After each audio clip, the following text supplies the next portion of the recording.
पालकांना पण आम्ही खूप काही सांगतो, कारण की माझ्या राज्यस्तरीय स्पर्धा आतापर्यंत 17 ते 18 झालेल्या आहेत की ज्या आपण मुलांसाठी राबवतो. त्याच्यामध्ये स्वखर्चाने मी मुलांना बक्षिसं देतो. त्याच्यामध्ये माझी संस्था जी आहे ती निःशुल्क कामं करते.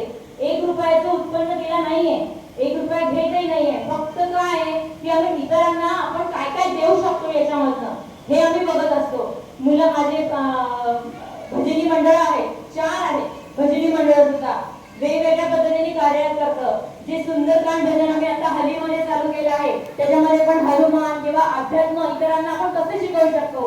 करण्याचं उद्दिष्ट एकच आहे की आपण जेव्हा आपल्या मुलांना शिकवतो घरामध्ये, मुलं कोणाचं अनुकरण करतात? आपल्या आई वडिलांचं सर्वप्रथम करतात. माझे बाबा काय करतात, माझे वडील काय करतात, माझी आजी काय करते, माझे आजोबा काय करतात, ऑब्झर्वेशन करतात की नाही? आजोबा काय करतात, सकाळी उठतायत का, पूजा करतायत का, मध्ये कसे फेऱ्या मारतात, कशी देवाची पूजा करतात, आरती कसे म्हणतात. आपण जेव्हा गणपतीची आरती करतो किंवा इतर देवतांची आरती करतो ते देव काय काय आहेत, कोणते कोणते आहेत, आपण मुलं ऑब्झर्व करतात. त्यांचं ऑब्झर्वेशन खूप भारी असतं. आणि जेव्हा आपण आपल्या एखादी पूजा करतो, आता माझे युट्यूबचं तुम्ही सर्च केलं तर युट्यूबला तुम्हाला हे पण दिसेल की आम्ही आपले जे पारंपरिक सण आहेत सगळे, म्हणजे मंगळागौरी असेल, वटसावित्री पौर्णिमा आहे, हळदी कुंकू आहे, जे काही नवरात्र आहे त्याच्या प्रत्येक याच्यामध्ये आम्ही महिलांना त्या पद्धतीने त्या वेशभूषेमध्ये तयार करतो. कारण प्रत्येकाला माहिती व्हायला पाहिजे की नवरात्र म्हणजे काय, नवरात्रामध्ये आपण कुठल्या कुठल्या देवीची पूजा कशा पद्धतीने करतो. फक्त दांडियात असतो फक्त नवरात्र म्हटलं की, उपवास असतो, आराधना असते, कुठल्या प्रकारची असते, आपल्या समाजामध्ये कुठल्या कुठल्या देवी आहेत. कारण आपल्या महाराष्ट्रामध्ये म्हणजे आपले जे भारतीय आहोत याच्यामध्ये अनेक देवी आणि देवता आहेत की नाही? आपण फक्त एकालाच पुजतो का?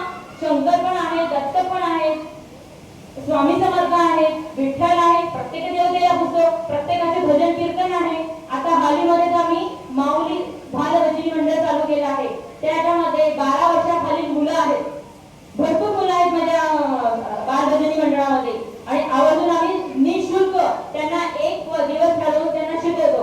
का? त्यांना अध्यात्म कळलं पाहिजे ना. नुसतं टीव्ही मोबाईल मध्ये अडकतो आपण, पण प्रत्यक्ष ज्ञान देणं तेवढंच गरजेचं आहे की नाही?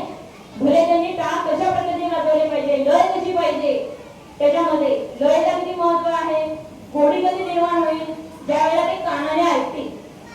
जेव्हा ते कानाने ऐकतील तेव्हा ते बोलतील, नाहीतर बोलणार आहेत का?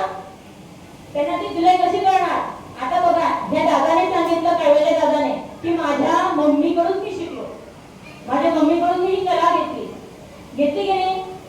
आज तो कोणत्या पदावरती पोहोचला आहे हे उदाहरण आहे आपल्या स्टेजवरचा आहे की नाही? मग मुलांना घडवणं आधी घरातून सुरुवात व्हायला पाहिजे.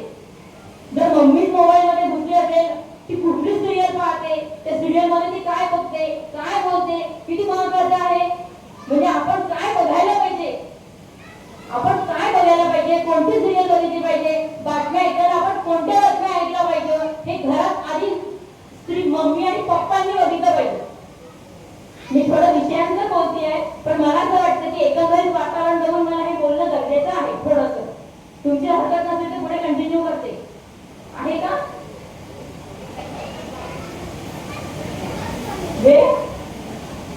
ओके. तर मला काय म्हणायचं की आपण कार्यक्रम खूप सुंदर घेतला आहे इथे, प्रत्येक बाजूने अगदी सुरुवातीपासून शेवटपर्यंत खूप छान कार्यक्रम झाला आहे. पण आता यांनी बघा, आपण सोनार आहोत की सोनाराची यांनी हत्यारा अवजारेसाठी लावल्याची आपली पारंपरिक अवजारे कोणती आहेत? तर कुठल्या मम्मीने किंवा पप्पाने आणून दाखवलं का की बघा बरं आपल्या आपण सोनार आहोत बेटा, आपल्या सोनार समाजाच्या त्याच्यामध्ये कोणते कोणते हत्यारे लागतात सोनार कामासाठी? कोणत्या मम्मीने दाखवलंय का? पप्पांनी आणून दाखवलं का? बघ, हा हातोडा आहे, ही आयरन आहे, आपल्याला हा पॉलिशचा ब्रश आहे. कारण की आपण सोनार आहोत ना. मग आपल्या मुलांना ही गोष्ट माहिती पाहिजे की नाही? पाहिजे की नाही? आपल्याला आपण किती वेळा म्हणतो की आम्हाला अभिमान आहे, मी सोनार आहे. मग आपल्या सोनारांमध्ये काय काय महत्वाच्या गोष्टी आहेत इतरांपर्यंत पोहोचणं आपलंच काम आहे ना. तेव्हा डेव्हलप होतो जेव्हा आपण त्यांच्यावर सांगतो, जेव्हा आपण त्यांच्यामध्ये उतरवतो. आपण सांगू तर इतरांपर्यंत पोहोचेल, नाही तर पोहोचणार आहे का? पोहोचणार आहे का?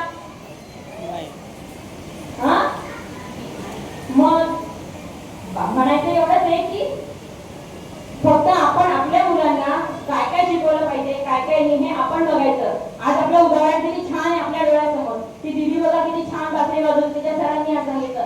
आपल्या मुलांना शिक्षण द्या, अवश्य द्या.